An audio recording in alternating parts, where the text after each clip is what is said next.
వైఎస్ఆర్సీపీని రాజకీయంగా ఎదుర్కొనే ధైర్యం లేక చంద్రబాబు వ్యక్తిత్వ హననం, తప్పుడు కేసులు, అనుకూల మీడియా సహాయంతో దుష్ప్రచారాలకు దిగుతున్నారని వైఎస్ఆర్సీపీ నేత మాజీ మంత్రి అంబటి రాంబాబు ఆక్షేపించారు.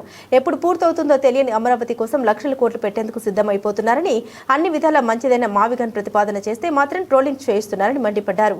రాజకీయంగా ఏమాత్రం నైతిక విలువలేని వ్యక్తి చంద్రబాబుని ఎన్డీఏలో ఉంటూ రేవంత్తో చట్టాపట్టాలు వేసుకొని తిరగడమే దీనికి నిదర్శనమన్నారు. రాజకీయంగా ఎదుర్కోవాలనేటువంటి ఉద్దేశం చంద్రబాబు నాయుడు గారికి లేదు. ఎలా ఎదుర్కోవాలి అంటే వ్యక్తిత్వ హననం చేయటం, పోలీసుల చేత ఫాల్స్ కేసులు పెట్టడం, భయపెట్టడం,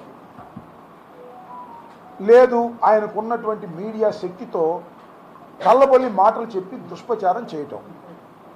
ఉదాహరణకి మావిగన్ అనే ఒక ప్రపోజల్ని గౌరవ మాజీ ముఖ్యమంత్రి జగన్మోహన్ రెడ్డి గారు తీసుకొచ్చారు.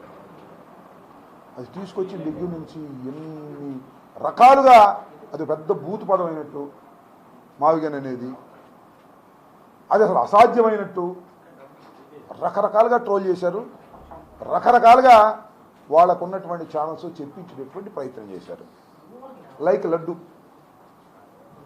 తిరుపతి ప్రసాదంలో కొవ్వు గెలిచిందని, పంది కొవ్వు గెలిచిందని, చేప నూనె గెలిచిందని, ఏ విధంగా అయితే టీవీ ఛానల్స్లోనూ ఆయనకున్న మీడియా శక్తితోనూ ప్రచారం చేసి దాముడు సతికిలు పడ్డాడో ఆ రకంగా ఇది కూడా మొదలెట్టాడు.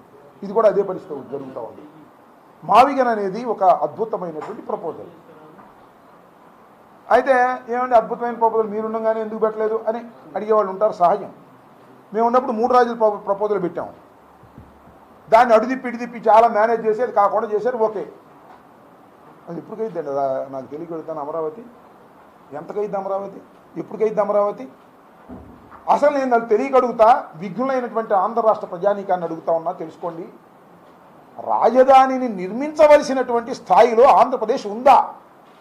12 సంవత్సరాల క్రితం విడిపోయినటువంటి ఆంధ్రప్రదేశ్ ఒక మహా అద్భుతమైన పట్టణాన్ని నిర్మించి దాన్ని రాజధానిగా తయారు చేసుకోవాల్సిన అవసరం ఉందా? మనకు పట్టణాలు లేవా? హైదరాబాద్ ఎవడన్నా నిర్మించాడా?